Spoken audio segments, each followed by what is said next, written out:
The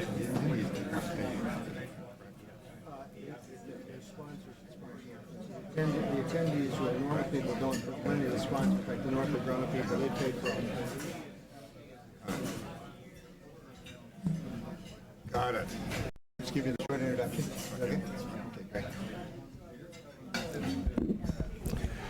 Good morning, ladies and gentlemen, and thank you all for coming this morning.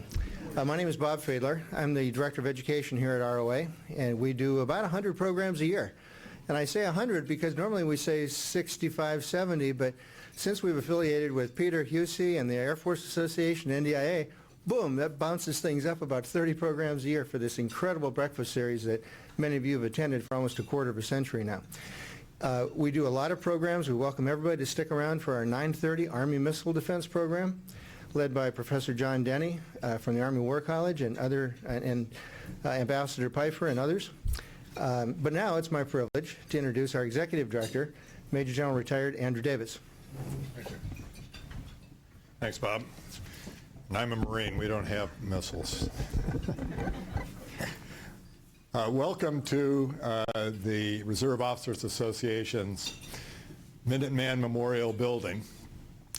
We are the closest non-public building to Capitol Hill.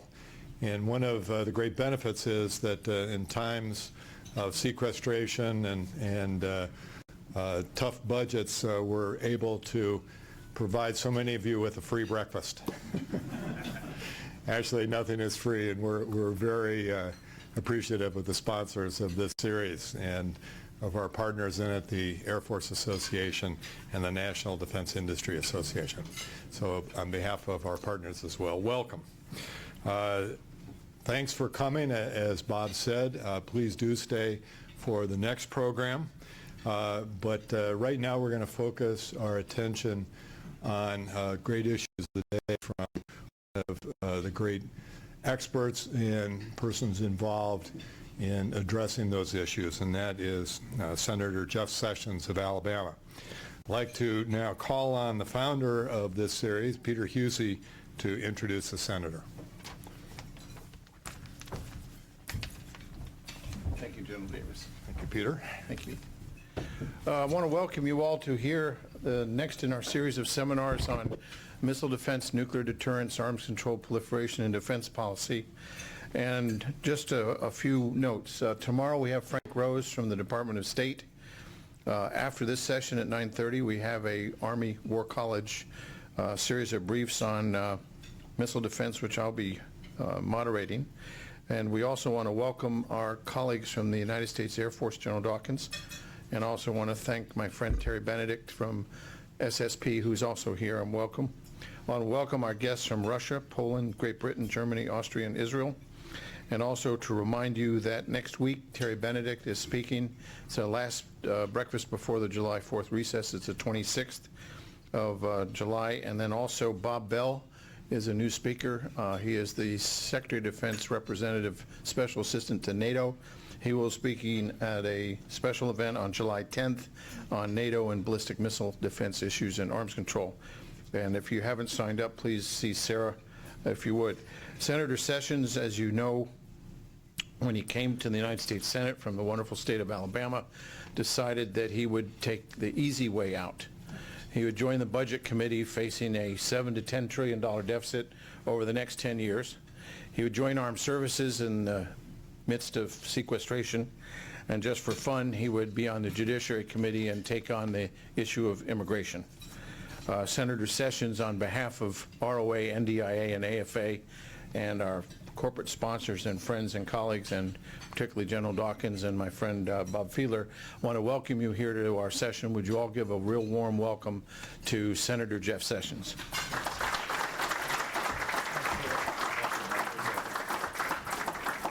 Thank you, Peter. It's so good to be with all of you, and I appreciate the opportunity to share some thoughts with you. A lot of this is on our minds right now, as you know. Things are happening very rapidly, very significantly, and how we'll all work our way through it, nobody knows, in my view. So I'll be glad to share some perspectives and maybe try to answer some questions which I won't be good at, but it'll be good to have Colonel Pete Landrum, my legislative fellow and director, I guess, and Rob Sufer, who's on the committee that deals with these issues, Commander Joe Kerrigan, yes, Joe, doing a Navy fellow for us, just doing a fabulous job on all these important issues. Maybe we should first talk about the budget and where we are, and we've got a few charts. The FY14 budget request for the Department of Defense is at a challenging time with a diverse set of escalating threats and continued financial constraints. It's more important than ever that we try to get the situation in a sound path. Evaluating the present budget, I've found the most troubling aspect to be the treatment of sequestration. For the second straight year, the impact of sequestration has been really hidden from Congress and the American people. It's not been fully understood, and surely the claims being made for the President's budget that his budget replaces sequestration, but it really he says he has a plan to get around it, but it's not a realistic plan. It's not going to work. And that's the problem. So we got to get some certainty in the Defense Department. We hear that all the time from the private defense contracting world to the Defense Department world. Everybody's worried about that. And uncertainty has been too much of our problem in recent months. So this is clearly seen in looking at this chart. We have a chart, Joe, that in the last 4 Department of Defense budget requests for 2014 spending levels. So if you would look at that, the President's budget in 2011 called for spending $598 billion in 2014. In 2012, his budget dropped to $586. His budget in 2013 called for $534, and his budget for 2014 now calls for $527. Well, that's a big drop right there. Well, that doesn't count the sequester, does it? So the sequester is another $50 billion that we've got to wrestle with there. So we have a pretty serious erosion. What about chart 2, Joe? Let's go straight to that. And 50 years ago, the United States spent 46% of our budget on defense.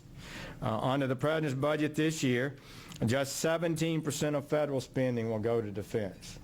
That's a pretty major reduction and alteration in the nature of the federal government that people have seen in this decade. And how about number 3? People complain that the deficit we're suffering in America is a result of the wars in Iraq and Afghanistan. Since both wars, Iraq and Afghanistan, over 10 years now, amounted for $1.4 trillion. In 1 year, we had a budget, a deficit $1.3 trillion. We've been averaging $1 trillion a year for the last 4 years, and we'll be about $600 billion plus deficit this year. So it was an improvement, but you got to say, so this is really a factor that we need to know.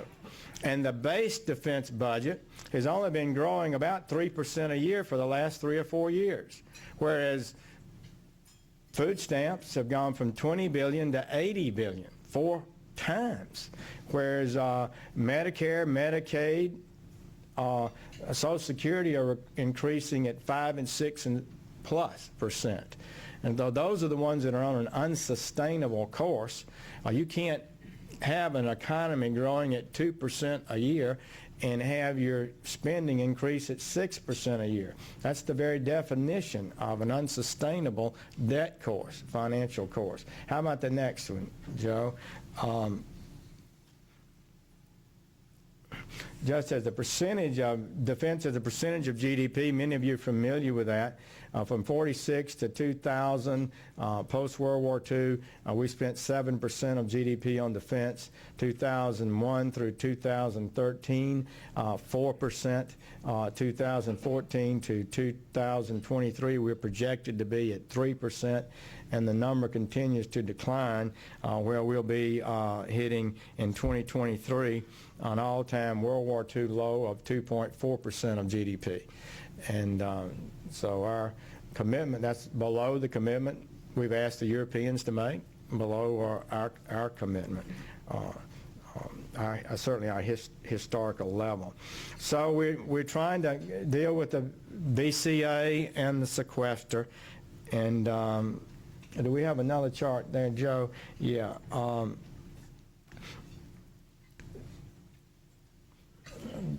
This gives further perspective.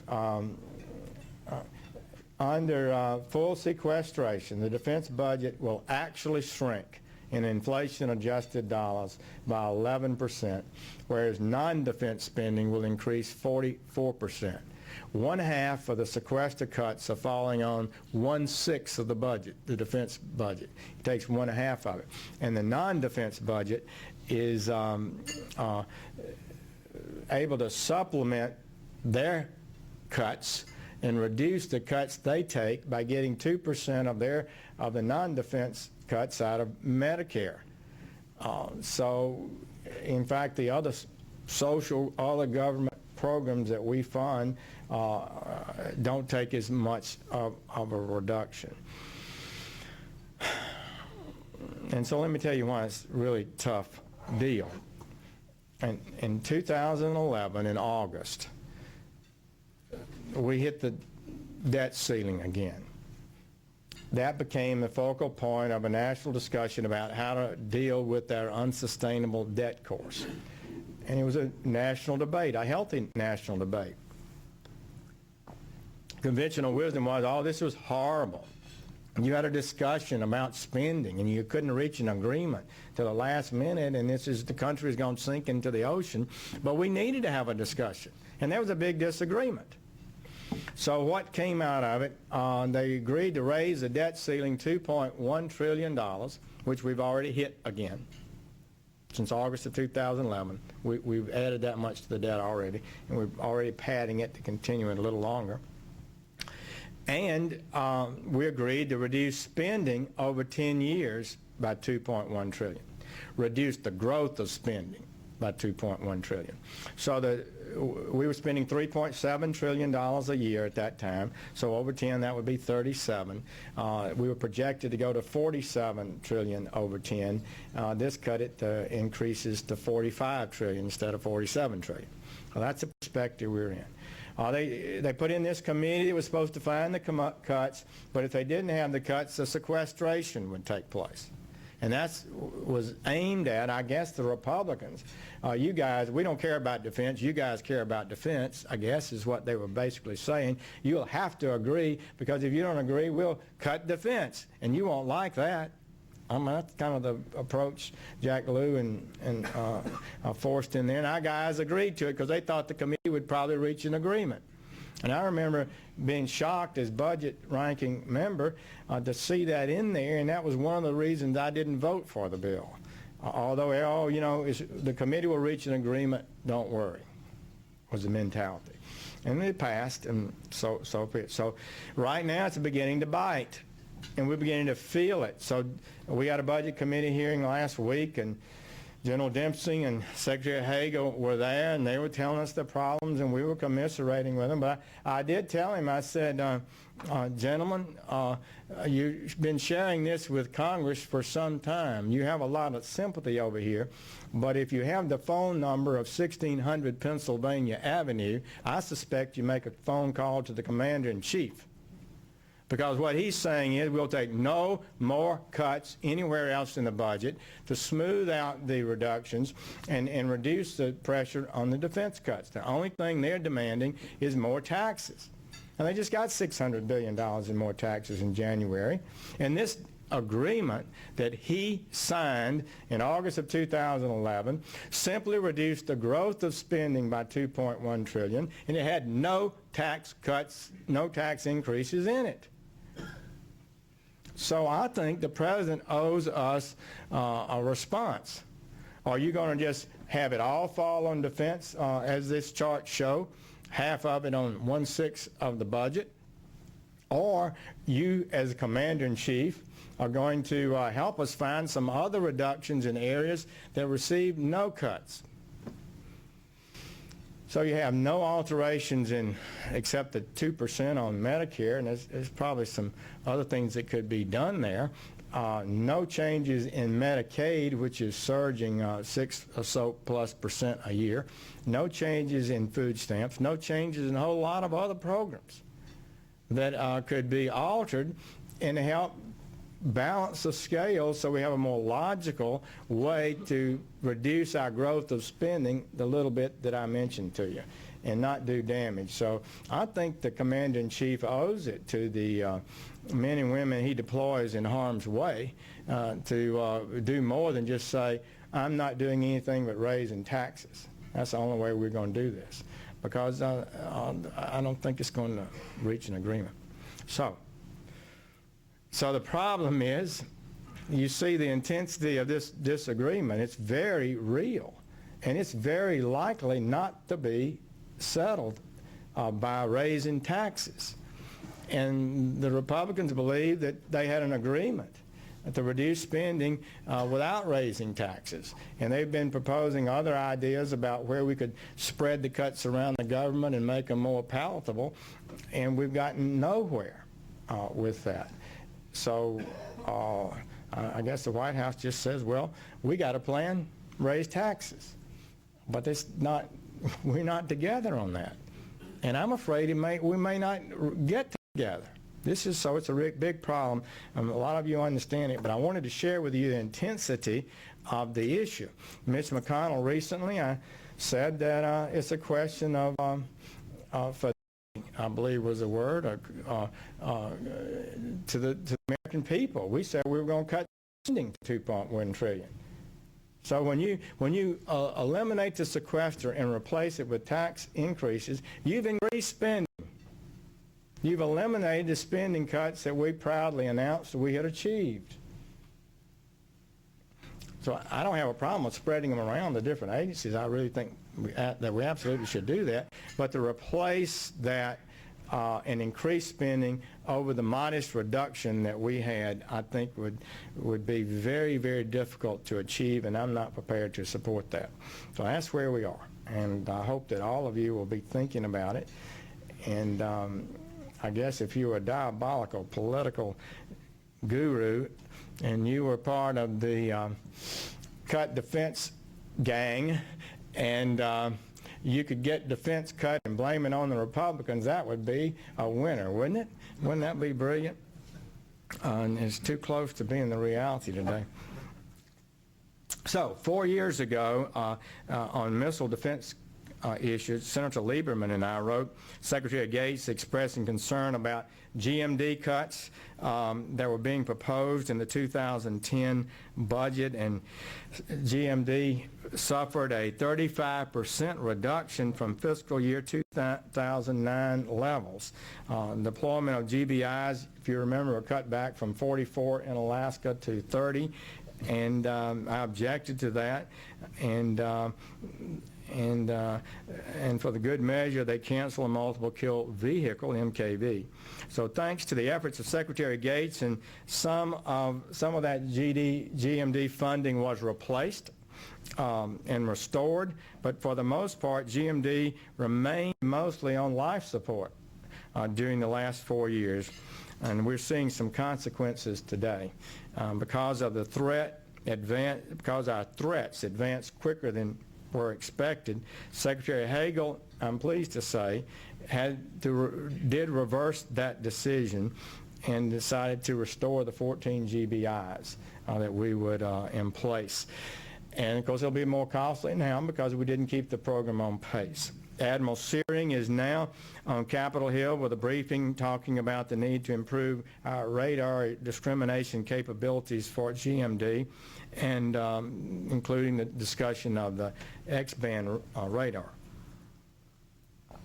That is something that I certainly think we can do, and I think that I would say to you, we had a very good discussion in Armed Services Committee, bipartisan support for doing a third site for missile deployment on the east, and it would be as many as 20 interceptors.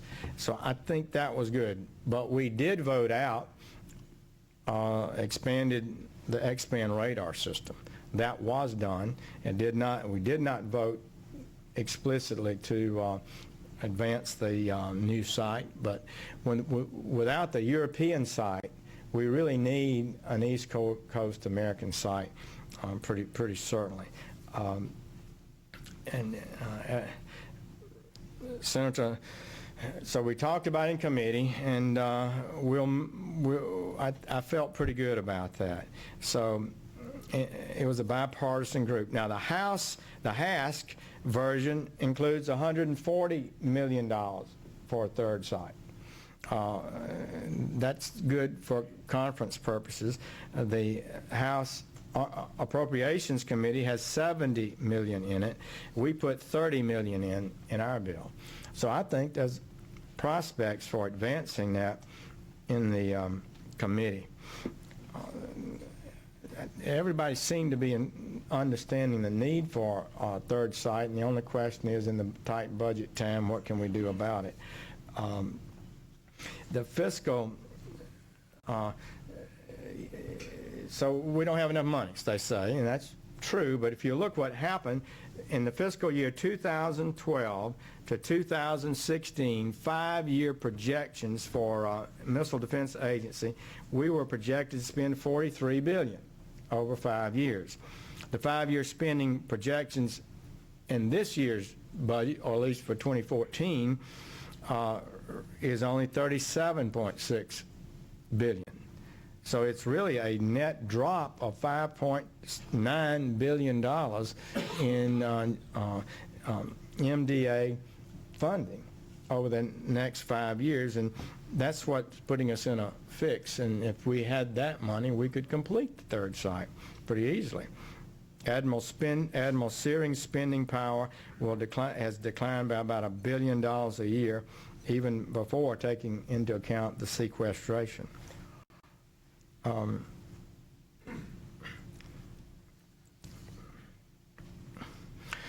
Nuclear modernization.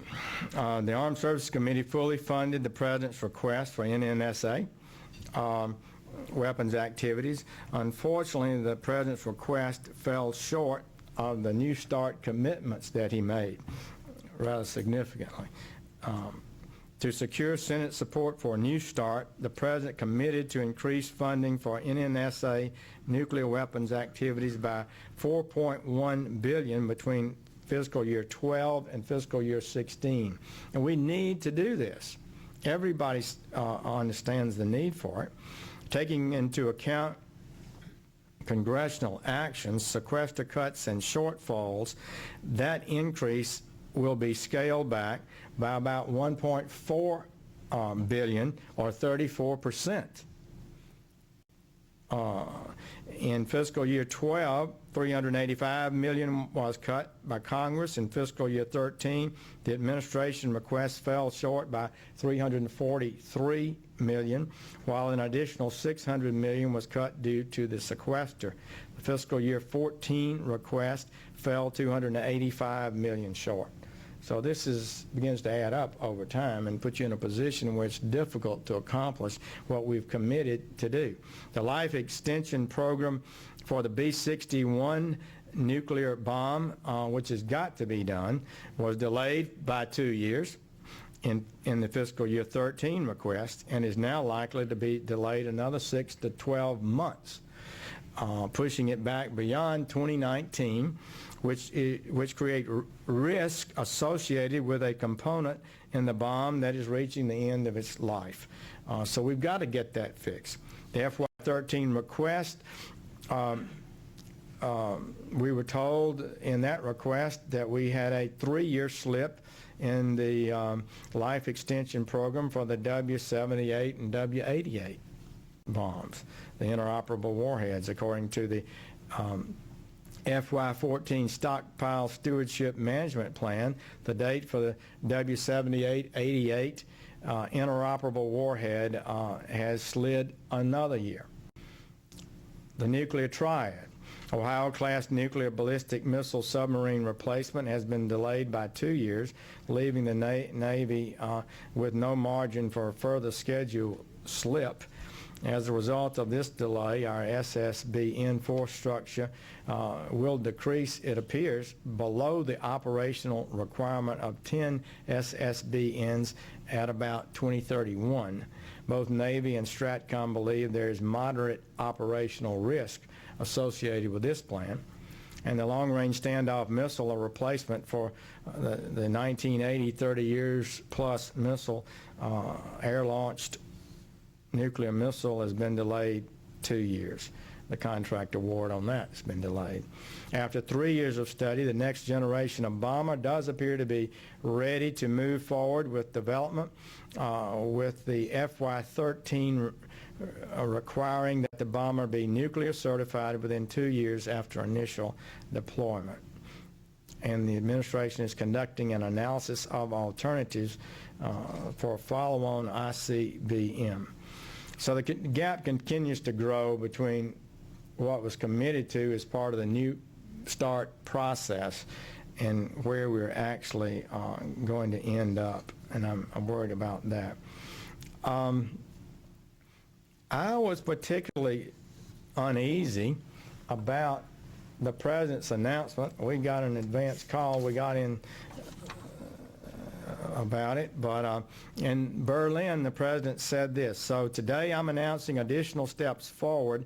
After a comprehensive review, I've determined that we can ensure the security of America and our allies and maintain a strong deterrent while reducing our nuclear weapons by up to 1/3. And I intend to seek negotiated cuts with Russia to move beyond Cold War nuclear postures. At the same time, we'll work with our NATO allies to seek bold reductions in U.S. and Russian tactical weapons and forge a new international framework for peaceful nuclear power and reject the nuclear weaponization of North Korea that North Korea and Iran may be seeking. Well, it's a big change. We had 1,550 weapons today, and we've been reducing rather dramatically, and now we just have our President announce that we're going to have another third reduced, and it causes me concern, and I believe it's going to cause Congress concern, because fundamentally this is not driven, it seems to me, primarily by a goal of reaching a level that's safe for America, but it seems to be more driven by an ideological vision of the President of a world without nuclear weapons. Now, if George Bush said, I think we can get to 1,000, 1,100 nuclear weapons, and I believe we can still defend America, and that's one thing. But when you got a commander-in-chief whose repeated stated goal is a world without nuclear weapons, and we have very little analysis, it seems to me, of this, and announce a further 1/3 reduction, I believe that has destabilizing effects worldwide. I believe it's likely to be misinterpreted worldwide. Maybe, I think it's a dangerous policy. I see no need for us to take that big a reduction in our nuclear arsenal at this time. For example, Senator Hagel, now Secretary Hagel, signed on with a small group of folks on a global zero report to have zero nuclear weapons. They agreed to pursue an aggressive nuclear disarmament regime. They proposed reducing 1,550 weapons to 900. Well, this will take us to about 1,000, almost what they asked for. Of the remaining 900 total nuclear weapons, the Hagel report, Global Zero, said 450 would be deployed, 450 would be placed in reserve. So only half actually deployed. Deployed weapons would be de-alerted, requiring 24 to 72 hours to launch. That was in their plan. The man chosen to be Secretary of Defense. Reserve warheads would require weeks and months to be placed in a launch-ready position. Under their plan, all land-based ICBMs would be eliminated. All tactical nuclear weapons would be eliminated. Strategic bomber force would be reduced to 18. All B-52s would be decommissioned. They would restructure or downsize nuclear modernization programs. Submarines would go from 14 to 10. And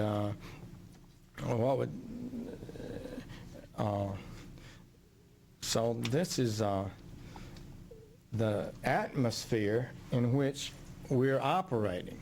The Schlesinger-Perry report came nowhere close to recommending such a plan, and during the writing of their report, it was quite clear that our allies around the world are very uneasy about us now.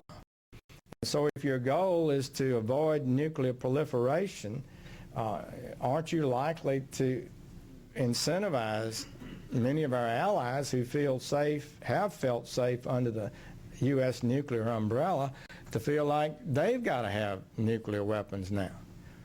And can anybody imagine that Iran or North Korea are going to see the example of the United States going to zero nuclear weapons, and somehow that's going to cause them to not develop nuclear weapons? Unlikely. And I had the opportunity to meet with a Russian, some Russian officials and individuals, and one shared with me when I asked about their plans, and he said, we're never giving up nuclear weapons. And we're far outnumbered in tactical nuclear weapons, so the Russians have been willing to discuss reduction of strategic nuclear weapons, but they have a massive lead in tactical nuclear weapons and won't discuss that. Yet, apparently, our Secretary of Defense in his report is prepared to consider elimination of all tactical nuclear weapons in the United States. So I would say to you, sophisticated observers of the American scene, I really think we got to be careful about this. I think this has ramifications far more than just a political dispute. We're talking about a fundamental alteration of the posture of the United States with regard to nuclear weapons. We haven't sufficiently talked about it, and to the extent to which it's based on a presidential goal and a Secretary of Defense goal to eliminate all nuclear weapons, I am deeply troubled about it, because I don't think that's realistic. I can't imagine that the world will be heading that way. What we've got to do is be mature, careful, responsible managers of our nuclear arsenal in a way that advances peace. I would suggest to you this kind of policy could endanger peace far more than maintaining sufficient arsenal being consistent and firm and clear in how we intend to use them. And some of the things that are said about it, rather, it seems that non-proliferation and disarmament rather than nuclear deterrence now are the guiding forces in our theory of nuclear weapons. Think about that. That does seem to be pretty much. And the number and role of nuclear weapons is being reduced, and the President has made clear the U.S. will not develop new nuclear warheads or pursue nuclear missions. And in Japan, not long ago, or in South Korea, he goes to South Korea and says in March of last year, quote, as President, I changed our nuclear posture to reduce the number and role of nuclear weapons in our national security. I made it clear that the United States will not develop new nuclear warheads, and we will not pursue new military missions for nuclear weapons. We've narrowed the range of contingencies under which we would ever use or threaten to use nuclear weapons." Close quote. Well, I don't know how that made the South Koreans feel, or the Japanese, facing concerns that they face around their neighborhood. How could it make them feel more confident in the United States' reliability as a partner? So that is an issue of significant. Sorry to run on so long, Peter. Do you have time for questions? I'd be glad to try to answer any questions that you have. Thank you for your interest in American defense policy. It's important that we talk about these issues publicly. We can agree on a lot of things. Last year our Defense Armed Services Bill was unanimous. This year we had almost unanimous, the no votes being basically on the concern of the sequester, I think, and how much money, whether we should mark to this full amount or whether current law. And so I think we shouldn't overemphasize the disagreements. Senator Levin has done a good job and Senator Inhofe of keeping us on a pretty good bipartisan course.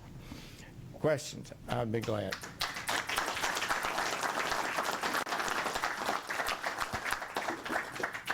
Senator, Sidney Friedberg from Breaking Defense News. Good morning. Good morning. Let me ask you, I certainly will agree with you that the president's budget request is basically fantasy on the subject of sequestration, hand-wave sequestration. But I would say equally that the Senate and House budget resolutions are fantasy, that the Sask and Hask have marked up to fantasy. And numbers as imaginary as the square root of -1. It seems like everybody's hand-waving and nobody is moving towards compromise. It's a bicameral, bipartisan, executive and legislative branch problem. Is there any island of reality, and how do we get there? How do we paddle through the water there? I just told you, I'm worried about it. And it is difficult to justify marking up to a number that is not likely to be the number we're going to appropriate. And I voted for the Building Committee. Secretary Hagel has promised that he'll submit us a report on how he can manage these reductions better, and that's supposed to be coming shortly.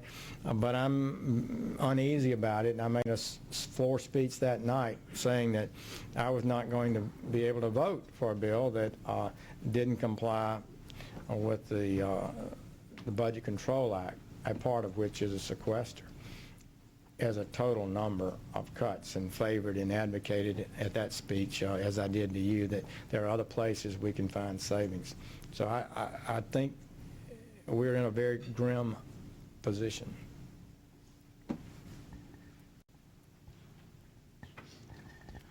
Richard White's Hudson Institute.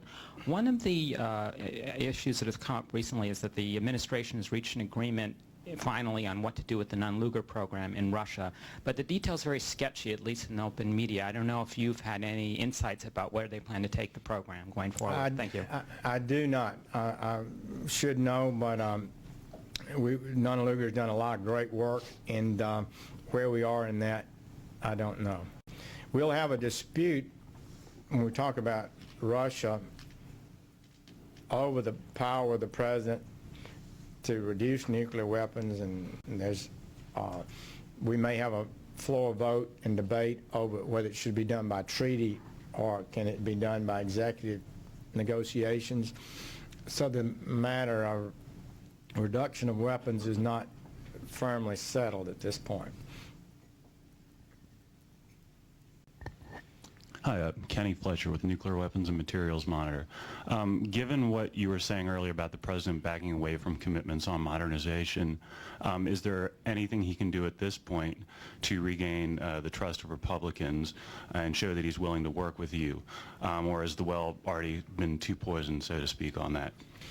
No, I think we can definitely get that program back on track and would like to see it so. I've made clear I was prepared to see if we couldn't do it in a more cost-effective way. The proposal to build 2 buildings at $12 billion to build 2 buildings, I mean, I thought that was a bit excessive. That is a bit excessive. And they built one of the biggest steel mills in the world in Mobile, Alabama, north of Mobile, in about 2 years' time, and the whole plant and everything in it was 5.7. I can't imagine a plant to make, fiscal plant to make weapons have got to cost that much money. I don't believe anybody else in the world is coming close to spending that much money. So we got to look at the budget. And I am concerned that energy has less intensity of interest in containing cost than they need, because they just get money and produce the weapons, and we say we want the weapons, and they say send me so much money. Well, somebody needs to say, you're going to produce the dadgum weapons and you're not going to get that much money, it seems to me. But it's hard to determine exactly what it takes. I'm not a nuclear engineer, so it is hard to know exactly, and it takes a lot of money to maintain and modernize nuclear weapons. And I'm prepared to work with the President to try to do that in the most cost-effective way, but we do not need to allow this issue to dawdle without being put on a course that we can see completion at an appropriate time, and that's what's scaring a lot of us now. Hello, Senator Sessions. I'm Richard Bainey with American Company. You've expressed some concern of what our allies might do potentially in Europe or Asia if we reduce our nuclear capability.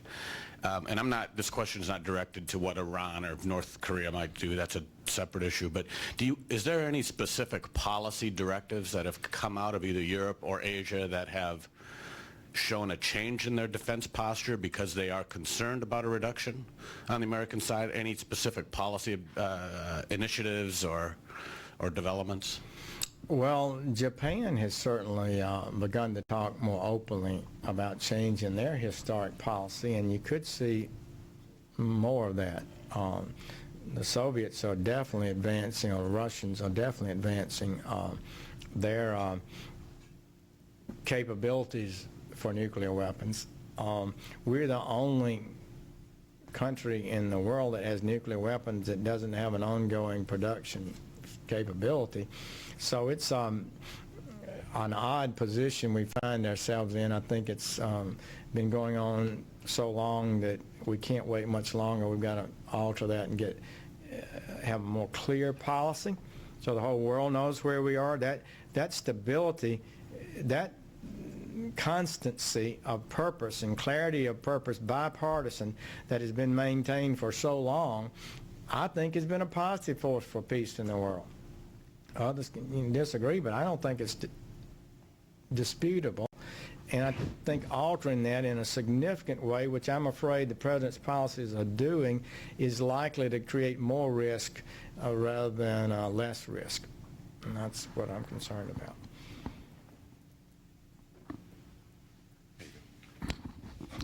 Rod Kiefer with Northrop Grumman. Unsaid in the President's announcement about the 1/3 cut in nuclear weapons was what are the level of platforms, and by platforms I mean the Navy submarines, the Air Force bombers, and the silo-based ICBMs. I think it's pretty clear that at some point you can break the back of the triad. Platforms are something you stated, I think the Navy has stated, this slip to the sub-program is going to hurt covering operational capabilities. Land-based ICBMs, the platforms, the silos were bought and paid for in the early 60s. Yet those single headers for every warhead you cut, you're going to cut a platform, a silo. We may be breaking some china on this next step. No pun intended there. Maybe breaking something that we will never get back. So what's your thoughts about maintaining the resilience, the stability the nuclear deterrence capability of the nation as we go to lower warhead numbers. Again, unsaid was the platform numbers. Well, I've been worried that there's a subtle plan to, alter the triad significantly. So I supported, and was it 2 years ago, Pete, we got language that said that the Defense Department has to notify Congress before any change in the triad occurs. That may have been why we got a preliminary call before this speech in Berlin. You're right. If you just keep squeezing it down, then you can crumble the triad without ever having to say, well, I've eliminated this leg or that leg. It's a historic part of our defense posture that I think should be only changed with great care so the whole world knows if we were to make a change that we've got alternatives that will work just as well and effectively. I don't see us at that point yet. And the budget and policies could lead us to crumbling the triad, if not altering it, whether we want to or not, whether it's smart or not. Peter? Yeah. Senator Sessions, let me ask you a question. As one of our previous speakers, Clark Murdoch from the Center for Strategic International Studies, said that in a survey of their group from the left to the right to the center, concluded that further reductions in U.S. and Russian nuclear weapons is not going to be beneficial with respect to dealing with Iran, North Korea, and other proliferation. You mentioned the Koreans and Japanese have said they may think seriously about their own nuclear deterrent, which would increase proliferation. What's your sense as to the views of the Armed Services Committee and defense-minded senators as to whether or not we should be pursuing further cuts in U.S. Russian nuclear weapons, or whether we should be concentrating on dealing with the proliferation problem? Peter, I think that's an odd thing that we're doing, and implicit in your question is that we seem to think, well, the only thing that's important is our relation with Russia. Well, we hope we're in a relationship with Russia that nuclear weapons aren't totally the dominant factor anymore. So it's odd that you would think that somehow if we negotiate with Russia, this is going to set an example, and they use the word example frequently in their zero nuclear weapon theory, that this will set an example. To who? Is it going to alter Pakistan's view, India's view, China's view, North Korea, Iran's view? I don't see it. I mean, it's baffling to me. It's a pretty serious weakness in their theory of this. But it's a theory of the left, that somehow we just got to get rid of nuclear weapons, and I wish we all could, don't we all? But maybe not, somebody say. Ronald Reagan said it, they say, but I think we need to be prudent and responsible and ask ourselves very seriously, is this really going to help maintain peace in the world if the United States nuclear capabilities are no greater than half a dozen countries in the world? And how many countries could get it? And we cut again? I mean, this is not the last reduction. The president's goal is to go to zero. So will he be promoting more cuts in the next year or two? And at what point does it become really easy for a potential adversary to say, well, we can be a peer competitor to the United States. Well, we can build that many weapons. They won't push us around anymore. And so they got a big army. Well, we got a big bunch of nuclear weapons. We don't have to take anything. You can just see how the mentality could get into people's mind and be destabilizing and not peace enhancing, but danger enhancing, actually, seems to me. But, well, anything else? Thank you. Got one more and I'll wrap up. She's right there if you Senator Sessions, Nick Cornels with GAO. You talked about need for increases in missile defense and nuclear spending. Are there any areas you see that are ripe for cuts in missions, or are we kind of at the bare bones where we need to be? Well, that's a good question. As I indicated, the budget has been slipping substantially for a long time, and you've got this huge long-term investment in nuclear, in missile defense, that it would be a tragedy not to complete. In other words, we spent all this research and development, we now can bullet to bullet can collide. We've proven it time and again. We'll continue to do so. So if we had to go from 44 in Alaska and add 20 more in another site, I don't think that's too great a cost. Consider the $500 billion that we spend on defense every year. And you got it, and you've got the ability to look one of these adversaries in the eye and say, well, if you launch a missile over here, we're going to knock it out of the sky.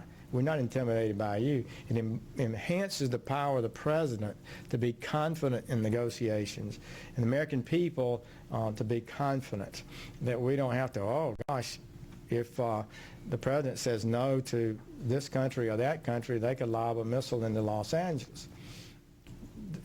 We need that confidence, and if it takes a little more than we're currently spending to get there, I think it's worth it. But on this, I don't think any likely end of the sequester is going to involve complete restoration of the entire amount.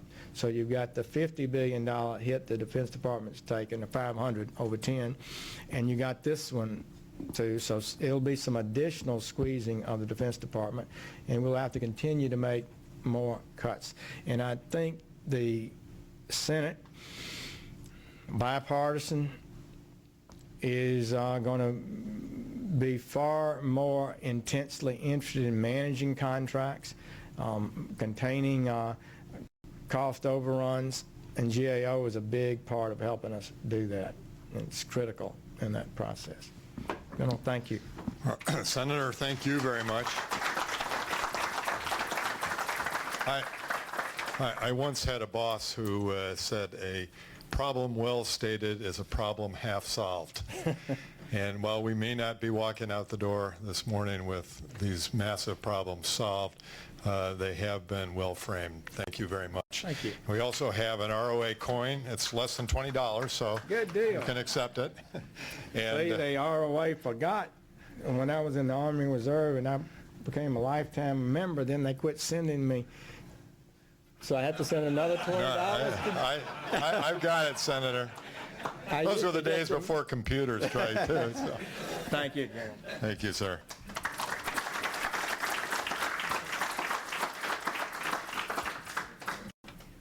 We are having a small break, and then we'll have from 9:30 to 11. The Army War College will be here. Please stay here if you would like to attend.